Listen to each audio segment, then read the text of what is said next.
शुभ संध्या। शाम 6 बजे की इस क्लास में the fastest growing Indian educational channel पर आप सभी का अभिनंदन, स्वागत, राधे राधे, जय श्री राम। महान वैज्ञानिक ग्रेगर मेंडल के साथ थे हम, और आज एक हेडिंग और डाल दी है, प्रश्नों का खजाना वाली क्लास। और इस शब्द की व्याख्या से ही एहसास करा दूं कि ये वो सब प्रयास हैं जहां दुविधाओं का समापन होना चाहिए। प्रश्न के माध्यम से थ्योरी समझेंगे तब भी, और थ्योरी के माध्यम से प्रश्न समझेंगे तब भी, बात दोनों तरफ से काउंटर ही होना चाहिए सवालों का। उसी पैटर्न पे हम चल रहे हैं। कुछ बच गया, कई अंश रह गया, तो वो भी प्लानिंग का हिस्सा होता है। बस इस विश्वास के साथ बढ़ते चलें और हमें उस 3 से 5 मोती, और उम्मीद करता हूं कि 8 मोती के रूप में हो, वो चुनने हैं तो चुनेंगे। ये आपका पहला खजाना, सवाल ही सवाल। आनुवंशिकी के जनक अब तक हमने इतनी बार पढ़ लिया है कि ये दिमाग से नहीं जा सकते। मेंडल को फादर ऑफ जेनेटिक्स कहेंगे और नई नई चीजें यहां से शुरू होगी। आनुवंशिकी, ये समझना इसको, आनुवंशिकी हिंदी में थोड़ा सा दोनों में गफलत रहेगा तो रहेगा, इसलिए आप इसकी इंग्लिश टर्म्स को भी अपना बना लीजिए। जेनेटिक्स शब्द का सर्वप्रथम प्रयोग बैटसन, और आनुवंशिकता इसकी इंग्लिश टर्म्स क्या थी? हेरिडिटी। हेरिडिटी शब्द का सर्वप्रथम प्रयोग स्पेंसर। पढ़ लिया, रट लिया। जब ऑन द स्पॉट सिचुएशन आई तो वहां के लिए चाहिए हमें कि किसी तरह से हम संशय के अधीन नहीं जाए, और हमारा वो प्रश्न 100% हम ही तय करें कि हम सही कर रहे हैं। तो उसका इलाज ये है, ये जेनेटिक्स और ये बी। आज मुझे लगता है इस दौर में जीबी शब्द आप नहीं समझते हैं, ऐसा संभव ही नहीं है। डाटा बहुत सारी एमबी में जा रही है, जीबी उड़ रही है। जीबी के रूप में इन मोबाइल के डाटा ने इतना आसान कर दिया है कि जीबी से हमारा एक पारिवारिक संबंध स्थापित कर दिया है। बस यही जीबी हमारे इस सवाल को भी सही कर रहा है। जी फॉर जेनेटिक्स और बी फॉर बैक्शन, ये हो जाएगा। अब इसके उलट स्पेंसर को मुझे याद करने की जरूरत पड़ेगी नहीं, और अगर याद करना पड़ा तो एचएस, मेरे किसी भी दोस्त का नाम मैं याद रख सकता हूं, उससे मुझे एचएस आ जाता। लेकिन अगर जीबी मेरा सही जा रहा है तो फिर मुझे पता है कि स्पेंसर ने क्या किया होगा या हेरिडिटी किसने दी होगी, वहां दुविधा नहीं। एक पक्ष मजबूत होना चाहिए, वो हो गया। प्रायोगिक आनुवंशिकी के जनक मॉर्गन रहे हैं। अब देखो, इसको निकालना है। मॉर्गन का संबंध आनुवंशिकी से रहा है, लेकिन प्रायोगिक आनुवंशिकी से रहा है, तो ज्यादा तकलीफ नहीं देखनी है। ये इसमें जी आ रहा है, ग आ रहा है, और ये इसमें ग आ रहा है। बाकी किसी में यह संबंध आपको देखने को नहीं मिलेगा। तो प्रायोगिक आनुवंशिकी के जो जनक होंगे वो मॉर्गन होंगे।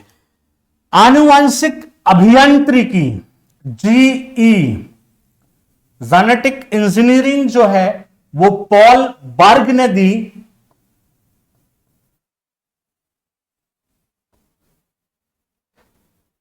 ये हमारा संबंध रहा, और मेंडल के कारक को जीन नाम दिया, वो जॉनसन ने दिया। मेंडल के कारक को जीन जो नाम दिया था वो जॉनसन। तो जीन किसके द्वारा? जॉनसन के द्वारा। ये अधिकांश वो भाग हैं जो लगभग लगभग उन सभी परीक्षाओं से गुजरते हैं जिसमें आपका ये अंश होता है।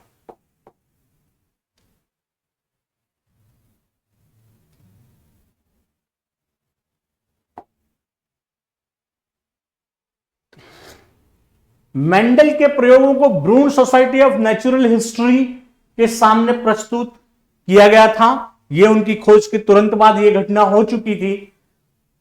इन्हें सोसाइटी की वार्षिकी में पादप संकरण प्रयोग के नाम से प्रकाशित किया गया। ये चल क्या रहा है, वापस याद करा दूं। हमने मेंडल के नियम पढ़ लिए हैं। अब मेंडल के नियम के साथ जुड़े वो तथ्यात्मक जानकारियां जिनसे प्रश्न बनते हैं, जो प्रश्न के रूप में कहीं ना कहीं पूछे गए हैं या जो इस टॉपिक से रिलेट करते हैं, उन सब का एक कलेक्शन मेंडल द्वारा उद्यान मटर पर किए गए प्रयोगों के परिणाम के आधार पर आनुवांशिकता के नियम का प्रतिपादन किया गया और इन्हें मेंडलवाद भी कहा जाता है। तो इनमें से सही है नहीं है वाले प्रश्नों में ये भाषाएं आपको आ सकती है। उद्यान मटर दिया है तो पाइशम सटाइवम याद रखिएगा।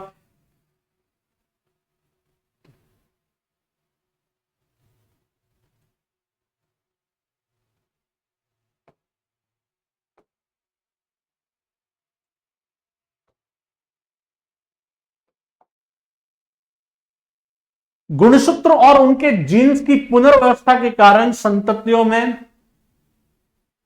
100% समानता कभी नहीं पाई जाती है। ये वो भाग था जब हम ये मंडलिज्म को पढ़ते हैं तो हमें ये जानकारी यहीं से हासिल होती है। ये जीन का आनुवांशिकी का अगला रूप था। आनुवांशिकी को जब आप आणविक आनुवंशिकी के रूप में पढ़ते हैं तो वहां डीएनए का संपूर्ण व्याख्या आ जाती है और उतना आपके सिलेबस से रिलेट नहीं करता। लेकिन ये जो प्रारंभिक चीज है ये अपने में था कि गुणसूत्र और उनके जीन्स की पुनर्व्यवस्था के कारण संततियों में 100% समानता नहीं होती। यह भाषा आपको क्रिटिकल लग सकती है। इसको इस तरीके से समझ लीजिए कि किसी पहलवान का बेटा कभी पहलवान नहीं होता या संभावना नहीं है कि वो होगा। हो भी सकता है, ऐसा नहीं है कि सचिन तेंदुलकर का बेटा अर्जुन तेंदुलकर क्रिकेट के मैदान में ही ना उतर सकता है, लेकिन वो गॉड ऑफ क्रिकेट हो इसकी गारंटी नहीं है। सुनील गावस्कर के बेटे रोहन गावस्कर ने क्रिकेट खेला लेकिन दुनिया आज उनका नाम नहीं जानती। तो ये सारी चीजें होंगी। कोई ख्यातनाम डॉक्टर है लेकिन उसके बेटे को डॉक्टर नाम से ही एलर्जी हो, यह भी हो सकता है। उसका इंटरेस्ट ही नहीं हो, वो आपके फिल्म एक्टर बनना चाह रहा हो, तो वो भी संभावनाएं हैं। ये सब क्यों है? क्योंकि जीन की पुनर्व्यवस्था, साधारण शब्दों में समझना, एक घटना घटती है क्रॉसिंग ओवर की और बस ये जैसे नीचे आ गया कि जीन्स की पुनर्व्यवस्था की अभी बताएंगे आपको, उसके परिणाम स्वरूप ये सब होता है। होता क्या है, ये मान लीजिए ए और बी है और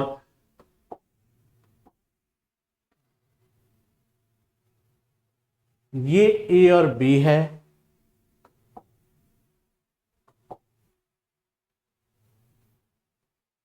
जब अलैंगिक जनन होता है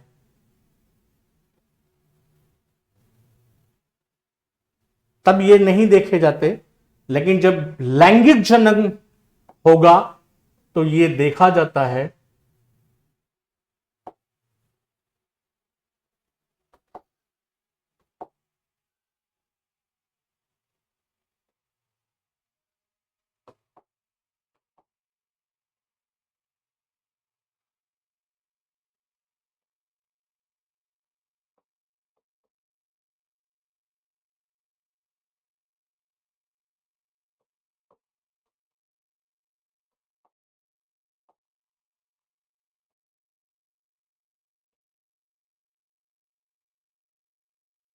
ये आपको समझने के लिए आसान किए दिया है।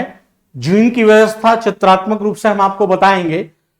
ये एक केवल प्रदर्शन स्वरूप में आपके सामने रख रहा हूं कि दो इस तरह की व्यवस्था है। ये जब आपस में संयुग्मित होगा, ये इसे वैज्ञानिक भाषा में क्रॉसिंग ओवर नाम दिया गया है। और लिख भी देता हूं ताकि कभी रिवीजन समय में आपको थोड़ा सा याद भी रहे। ये क्रॉसिंग ओवर की घटना है और ये होगा कब? जब जनन का प्रकार लैंगिक होगा, अलैंगिक में ये नहीं होता। यानी युग्मक अलग अलग होंगे तब ये घटनाएं होती है, और ऋतुसूत्री विभाजन में होता है, क्योंकि अलैंगिक लैंगिक जनन संपादन और ऋतुसूत्री विभाजन के अधीन है। फिर ये इस रूप में अरेंजमेंट हो जाते हैं, तो विभिन्नता का जो कारण है वो ये घटना होती है। लिंग निर्धारण की कुछ विशिष्टताएं बताई हैं कि कुछ प्राणियों में लिंग निर्धारण निषेचित अंडे के ऊष्मायन ताप पर, वो जो अंडा सेने की प्रक्रिया होती है उस पर निर्धारित होगी। घेंघा एक ऐसा प्राणी है जो अपना लिंग बदल सकते हैं, और यह प्रकट करता है कि इसमें लिंग निर्धारण जो है वो आनुवंशिक नहीं होता है। ये तो वो स्पेशलाइज्ड पॉइंट थे जो रिलेट करते हैं आपके इस गुणसूत्रों से, इन व्यवस्था से या लिंग निर्धारण का। अब ये जो विभिन्नता बताई है, वेरिएशंस बताए हैं, उसका कारण क्या था? जीन की पुनर्स्थापना, क्रॉसिंग ओवर और गुणसूत्रों का संयोजन। ये आधारभूत वो तीनों बिंदु हैं जिसकी वजह से विभिन्नताएं आती हैं।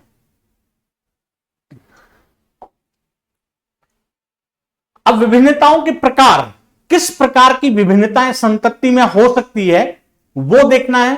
संतति में होने वाली विभिन्नताएं कायिक होगी, जो वातावरणीय, अंग प्रयोग या अनुप्रयोग आधारित और अवंशांगत होगी। पहले तो उसका संबंध वंशांगति से नहीं होगा। दूसरा, वह अंग के उपयोग और अनुपयोग पर निर्भर करेगी। ये जब आपके लमार्क और डार्विन के सिद्धांत आए तो इनको विशेष जगह दी गई थी कि भाई कोई अंग आप लगातार प्रयोग नहीं करते हैं, अगर मैं इस हाथ से काम करूं और यह हाथ काम नहीं करेगा तो इसका अनुपयोग में हो जाएगा और यह अविशेषीय अंग हो जाएगा। इस तरह की धारणाएं आई थी। जननीय विभिन्नताएं सतत विभिन्नताओं में और असतत विभिन्नताओं में बांटा गया। इसमें रिकॉम्बिनेशन को रखा, जिससे डार्विन ने अपने विकास के लिए आधार बनाया, अस्थिर परिवर्तन। और असतत जो था उसमें गुणसूत्रीय विपथन, गुणसूत्रों की संख्या और जीन उत्परिवर्तन के कारण उत्पन्न विभिन्नताएं। हमने पढ़ा था कल XX और XY, ये माता और ये पिता, या आपके नर, मादा और स्त्री, मादा, स्त्री और नर या फिर पुरुष के ये वो कारक थे या जीन थे, एक जोड़ी जो लिंग का निर्धारण करते हैं। अब वहीं पर जाकर कुछ विभिन्नताएं, विपथन देखी गई, वो उत्परिवर्तन के कारण भी हुआ है और कुछ डिसऑर्डर के कारण भी हुआ है, क्रोमोसोमल डिसऑर्डर की वजह से भी हुआ है। अगर ये यहां से हट जाए, X 0 हो जाए तो रोगकारी होगा। ये एक और इसकी पुनरावृत्ति हो जाए तब भी ये समस्याग्रस्त होगा। होने वाली संतति जो है वो विभिन्न रूप से सामान्य न होकर असामान्य बच्चे के रूप में सामने आएगा। ये चित्रात्मक निरूपण था। जो पीछे पन्ने वो बात पढ़े कि प्रयोग होगा और अनुप्रयोग नहीं होगा, तो जिराफ का उदाहरण दिया था लेमार्क ने, जॉन बैप्टिस्ट लेमार्क। एक परीक्षा में इस महोदय के पूरे नाम को पूछ लिया गया था कि लेमार्क का पूरा नाम क्या था। वास्तविक रूप में जो बताया गया वो तो बहुत ही बड़ा था, लेकिन उत्तर सेलेक्ट करने वाले ने भी थोड़ी सी सहायता की उत्तर देने वालों की। जॉन बैप्टिस्ट लेमार्क, यहां तक ही सीमित रखा था उसे। और लेमार्क ने जो थ्योरी दी थी वो ये दिया था कि जिराफ का उन्होंने पहला उदाहरण लाया कि पहले जिराफ की स्थिति भी सामान्य भेड़ की तरह थी और वो नीचे घास का चरण करता था।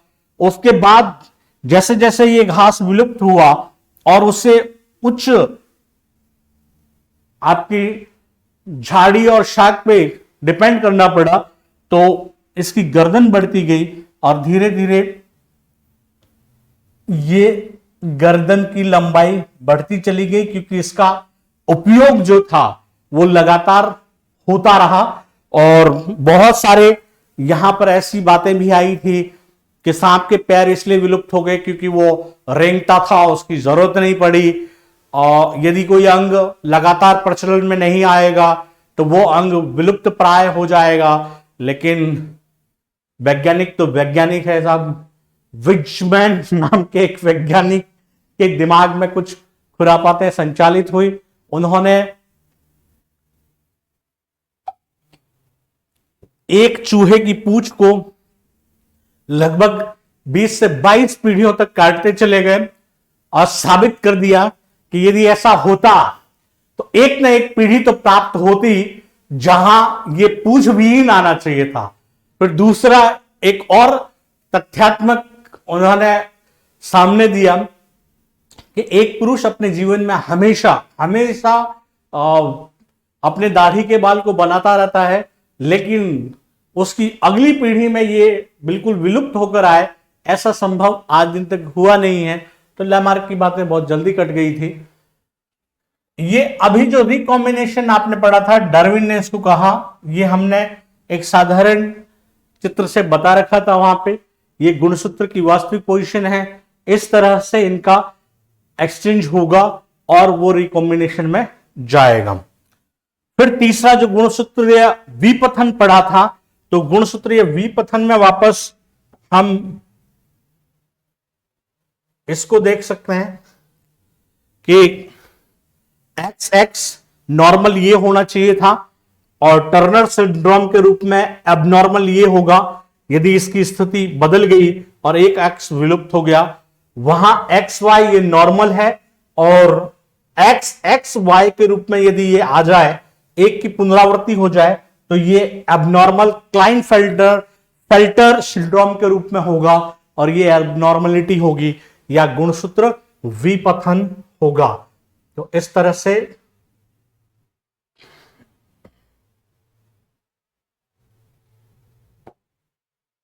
विभिन्नताओं को बताया है। फिर आते हैं विभिन्नताओं का महत्व कहां कहां है, विभिन्नताओं की जरूरत कहां पड़ी या इनका स्पेशलाइजेशन कहां है। नई स्पीसीज का निर्मित होना यह विभिन्नताओं की वजह से होगा। इसको ठीक से समझिएगा क्योंकि बार बार आ रहा है। ये जनन के दो प्रकार, एक अलैंगिक जनन और दूसरा लैंगिक जनन। अलैंगिक जनन में होता क्या है, 2n कोशिका से 2n कोशिका बनेगी, मतलब जो पेरेंट है वो सिंगल है, वहां पर जनक एकल होता है, तो एकल जनक से ही संतति का प्रादुर्भाव होता है, उसमें वेरिएशंस की कोई संभावना नहीं होती। उसी के लक्षण अगले में रिपीट होंगे और वो रिपीट होंगे। तो यदि जनक में कुछ दोष है तो वो भी वहां पर रिपीट होंगे और किसी प्रकार से कोई भी जीन संबंधी जो परिवर्तन है वो संभावना नहीं होती जब तक कि कोई बाह्य कारक वहां प्रभावी नहीं हो। लैंगिक जनन में ये अलग अलग माता पिता के एन युग्मक का वापस संयोजन होकर 2n बनता है। 2n है, 2n से संपूर्ण जीव है, उसमें अर्धसूत्री विभाजन होगा। अर्धसूत्री विभाजन के परिणाम स्वरूप युग्मक बनेंगे और इस युग्मक का पुनः निषेचन होगा। निषेचन होकर वापस ये युग्मनज या जाइगोट का निर्माण करेगा। गैमेट से जाइगोट की पोजीशन आएगी और ये जो जाइगोट है इसी से संतति निर्माण होगा और वो जो संतति निर्माण होगा तो ये विभिन्नताओं से परिपूर्ण होगा। कारण हम पढ़ चुके हैं अभी कि विभिन्नता संबंधी कुछ घटनाएं उसमें सम्मिलित हो चुकी। जीवन संघर्ष के लिए विभिन्नताओं का होना बहुत आवश्यक है, क्योंकि गुण अतिरिक्त वहां प्रभावी होंगे तो वो एक तरह से जीवन संबंधी संघर्ष को और मजबूती देंगे। अनुकूलता का उत्पन्न होना, विशेष परिस्थितियों में अनुकूलता आएगी कहां से?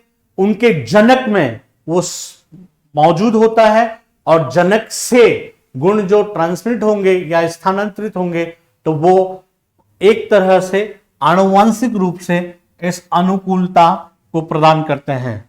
संकरण को प्रोत्साहन, विशेष जीव या पहले तो पादपों में हुआ फिर जीवों में संकृत जीव उत्पन्न करने की प्रक्रिया काफी प्रभावी साबित हुई, और इसमें बहुत सारे गुण, मतलब यह कहा जाए कि एक संकरित पादप उत्पन्न करना है तो हम वांछित जेनेटिक इंजीनियरिंग में आज इस युग में पहुंच चुके हैं कि वांछित गुणों को उसमें डाला जा सकता है। और वांछित गुण का मतलब क्या हुआ वो बता दें आपको। राजस्थान प्रदेश में बारिश की कमी होती है, और श्रीगंगानगर और उत्तर प्रदेश की तरफ जो गन्ना पैदा होता है वो गन्ना रस से भरा हुआ मीठा होता है, लेकिन पानी की कमी की वजह से अगर इसको राजस्थान के किसी क्षेत्र में उगाया जाए तो उसमें मिठास कम होगी और वो जो रस भरापन है वो भी कमी होगा। यदि हम उस जीन को ही निकाल दें तो उस जीन के निकालने से वो रेसिस्ट हो जाएगा उसके, और फिर उसको पानी की आवश्यकता के बिना हम उसी रूप में प्राप्त कर सकते हैं जो उत्तर प्रदेश की तरफ होता है। तो ये जेनेटिक इंजीनियरिंग का इस स्थिति में हम इस आनुवांशिकता के आ चुके हैं। तो एक प्रकार से संकरण को प्रोत्साहन वो मानव हितकारी हो सकता है। अब बहुत सारे उदाहरण, हमने बीटी कॉटन का एग्जांपल हमारे पास है, और भी आप गेहूं, चावल, इस तरीके की फसलों में भी उन्नत किस्में जो हमने ली है इस संकरण के माध्यम से, वो सब इसके लिए मानव हितकारी रहा है और ये विभिन्नताओं के महत्व में आता है। नए लक्षणों का प्रादुर्भाव होगा। स्वाभाविक होगा कि जब भी आप विभिन्नताएं आएंगी, कुछ उत्परिवर्तन के चलते तो ऐसे ऐसे गुण भी द्योतिक हो सकते हैं या देखे जा सकते हैं या वहां प्रदर्शित हो सकते हैं जिसकी कल्पना नहीं की जा सकती, या प्रैक्टिकल से पहले उसका अंदाजा नहीं लगाया जा सकता। और एक नोट लाइन है आपके लिए, विभिन्नताओं के कारण ही लैंगिक जनन को अलैंगिक जनन की तुलना में महत्वपूर्ण माना जाता है। डिस्क्राइबिंग क्वेश्चन तो ये बहुत बड़ा है, लेकिन आपके लिए ये तर्कसंगत और असंगत वाले जब प्रश्न बनते हैं तो ये लाइन बड़ी अच्छी है कि लैंगिक और अलैंगिक जनन में लैंगिक जनन ज्यादा महत्वपूर्ण है या ज्यादा महत्व सिद्ध है। कारण क्योंकि उसमें विभिन्नता उत्पन्न होगी जो अलैंगिक जनन में नहीं होती है। ये आ भी गया। अलैंगिक जनन एकल जनन से होगा, और इसमें इसका मुख्य कारण क्या कि इसमें समसूत्री विभाजन होता है। यह आपका सवाल हो सकता है कि अलैंगिक जनन किस प्रकार के विभाजन से होता है, तो वो समसूत्री विभाजन से होगा। इसके द्वारा निर्मित जीव में एकल जनक के सभी लक्षण वंशांगत होंगे। क्यों होंगे? क्योंकि 2n ही 2n को बना रहा है, तो विभिन्नता आएगी नहीं। इन्हें रेमेट कहा जाता है। रेमेट्स का एक समूह क्लोन कहलाता है। क्लोन आप कह सकते हैं एक तरह से प्रतिकृति, और चूंकि उसी कोशिका से नवीन कोशिका बनी है तो वो क्लोन होगी। इसके उदाहरण में बैक्टीरिया, अमीबा, युग्लिना और गुलाब हो गया है। लैंगिक जनन इस प्रकार का जनन द्विजनकीय होता है। इसमें अर्धसूत्री विभाजन और निषेचन सम्मिलित होंगे। कोशिका के डीएनए में प्रोटीन संश्लेषण के लिए सूचना स्रोत होता है, और डीएनए का वह भाग जिसमें किसी प्रोटीन संश्लेषण के लिए सूचना होती है उसे प्रोटीन का जीन कहते हैं। ये एक स्पेसिफाई क्वेश्चन है आपका। प्रोटीन का जीन कौन सा होगा? जो डीएनए का वो पार्ट जो आपके प्रोटीन संश्लेषण के लिए सूचना उपलब्ध करवाता है।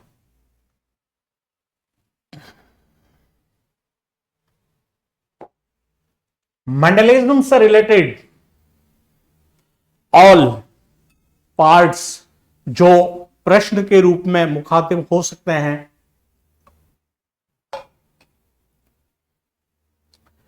संकर पूर्वज और पश्च, ये बैकक्रॉस और टेस्ट क्रॉस दो साथ में आते हैं। अब बैकक्रॉस और टेस्ट क्रॉस में केवल अंतर को बड़ी गहनता से समझिएगा। संकर तथा संकर आ गया तो ये आपके शंकर की स्थिति है, किसी एक जनक के बीच। अब ये संकर किससे आया था? ये था इसका जनक, ये प्रभावी, ये अप्रभावी, इन दोनों के युग्मक, मैं सीधा ला रहा हूं उसको, दोनों के युग्मक से 100% इसकी प्राप्ति हुई थी। ये संकर पादप प्राप्त हुआ था इस तरीके से। अब अगला बिंदु संकर तथा, तो संकर तो हो गया, ये इसको ले लीजिए आप। संकर तथा किसी एक जनक के बीच, किसी एक जनक में आप एक बार इसे ले सकते हैं और एक बार आप इसे ले सकते हैं, यानी एक बार प्रभावी और एक बार अप्रभावी। दोनों के परिणाम यदि हम देखें तो ये होंगे दूसरे में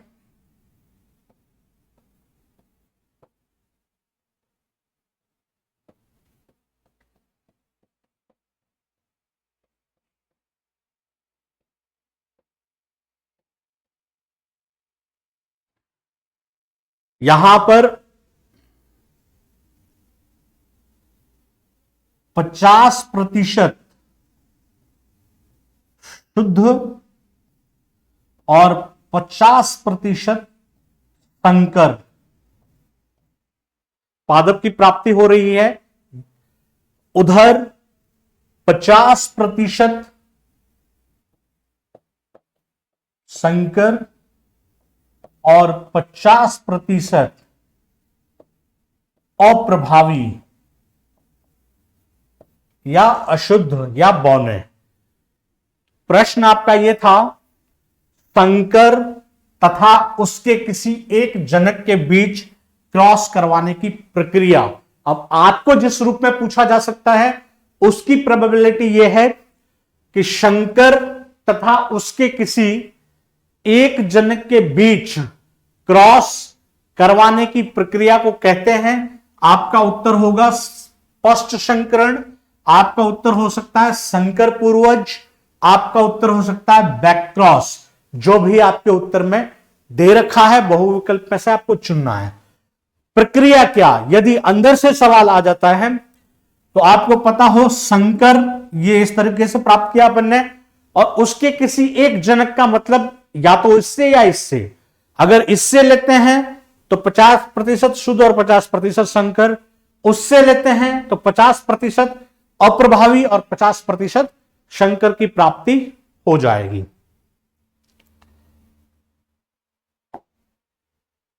इसका ही अगला भाग है परीक्षण संकरण, टेस्ट क्रॉस।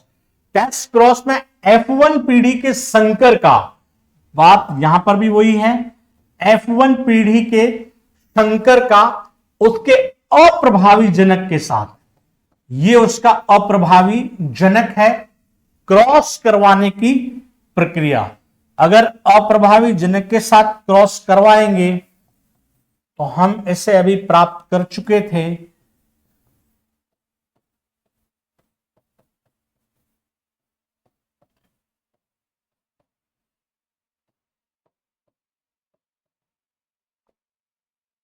जनकों के जीनोटाइप ज्ञात करने के लिए यह सहायक होता है। पूछा जा सकता है कि टेस्ट क्रॉस का महत्व क्या, तो जनकों का जीनोटाइप ज्ञात करना।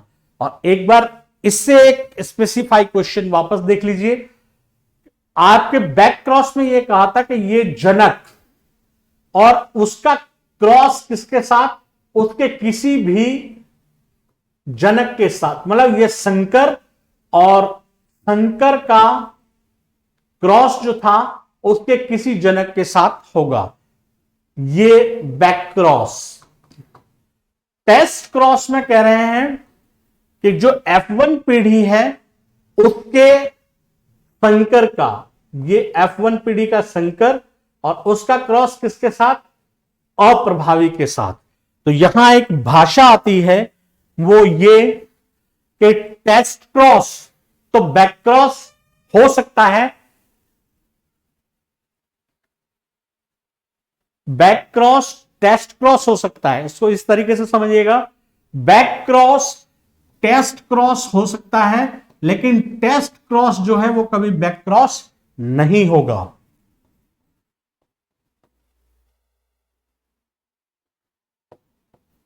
बैक क्रॉस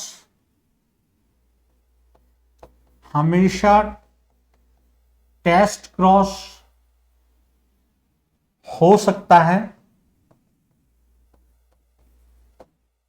लेकिन जो टेस्ट क्रॉस है वो बैक क्रॉस नहीं होगा।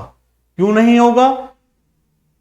क्योंकि जो टेस्ट क्रॉस करवा रहे हैं उसमें हम शंकर का अप्रभावी के साथ करा रहे हैं जो इसका भाग है, लेकिन अगर यह कहा जाए कि टेस्ट क्रॉस बैक क्रॉस हो सकता है क्या, तो नहीं हो सकता, क्योंकि टेस्ट क्रॉस के साथ एक पाबंदी है कि वो अप्रभावी जनक के साथ ही क्रिया करेगा, प्रभावी जनक के साथ वो नहीं करेगा, जबकि बैक क्रॉस के अंदर ये दोनों में से किसी एक से करता है।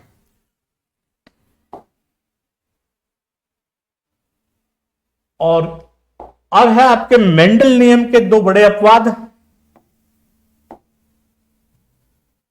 सह प्रभाविता के रूप में त्वचा का रंग चौपाए जंतुओं में, चितकबरी गाय या ऐसी गाय देखी जिसपे ब्लैक और व्हाइट के स्पॉट्स हैं या रेड स्पॉट्स है, वो सारी गायें सहलग्नता के सप्रभाविता को दर्शाती हैं। और ये मेंडल ने जो नियम दिए थे उस नियम का जस्ट अपोजिट है और एक अपवाद के रूप में बताता है। और बड़ा अपवाद मेंडल ने अपूर्ण प्रभाविता के रूप में बताया था, और मेंडल के नियमों से बताया गया था, जिसमें ये पुष्प की स्थिति इस तरीके से रखी गई थी,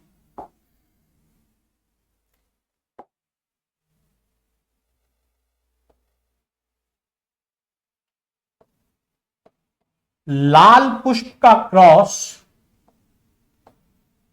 सफेद पुष्प के साथ करवाया गया था,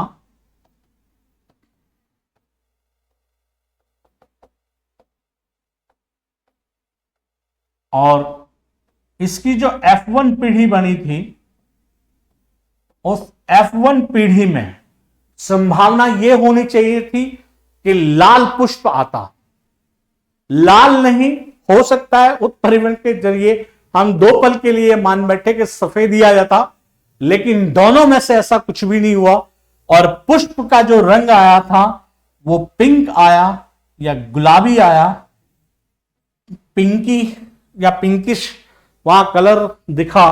तो ये मेंडल के नियमों के अपवाद में श्रेष्ठतम अपवाद के रूप में आज भी याद किया जाता है, जो अपूर्ण प्रभाविता, और इसे यानी प्रभावी और अप्रभावी दोनों के जनकों का गुणों का प्रदर्शन नहीं होकर या दोनों के गुण प्रदर्शित नहीं होकर एक विशेष प्रकार के गुण प्रदर्शित हुए, इसे अपूर्ण प्रभाविता का नियम कहा था।